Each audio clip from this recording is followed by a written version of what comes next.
Thanks to Topsy Farms and Kubota for making it happen, because I couldn't have done it without them.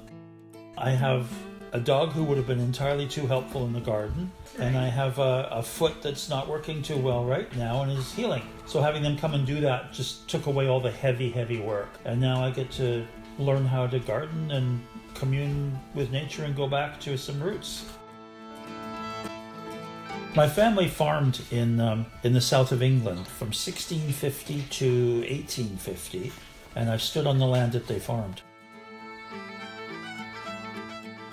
My parents used to talk about having a victory garden during the Second World War. They were in England, so they had a garden, and my parents also went through the Depression. And my father's mother and his younger brother died in the flu epidemic in 1917. We forgot very quickly. Mother Nature's teaching us a bit of a lesson here. We got a bit above ourselves, and it's time to realize what our place is and that we're part of this whole ecosystem, and we don't run it.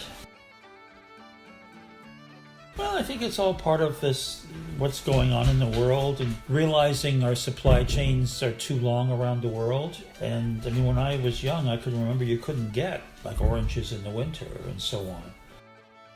We've been very spoiled, and I think we're going to have to go back to a little more realistic, grow within 100 miles, eat within 100 miles where we can.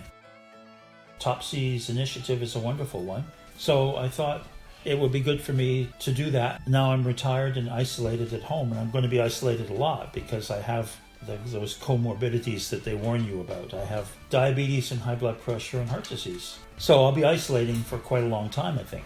Being able to grow the vegetables gives me something to do and gives me something rewarding, and it also takes your mind off the worries, right?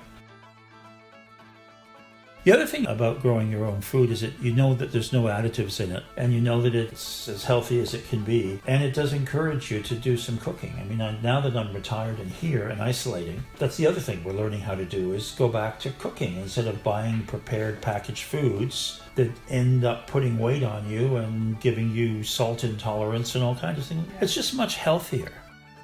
One of the things the guys from Topsy did for me was they dug a trench for canes. So, you know, when I'm talking about the end of the world and the way the world is these days, you don't plant soft fruit when it's not going to fruit for 18 months unless you believe there's going to be a future. So I have this trench, and I'm going to put in raspberries and blackberries and a blueberry. So that's where we'll end up. We'll end up with beans, peas, carrots, lots of herbs. I planted herbs. And as I said, the lettuce and the radishes are already up. They were fun. They were a lot of fun.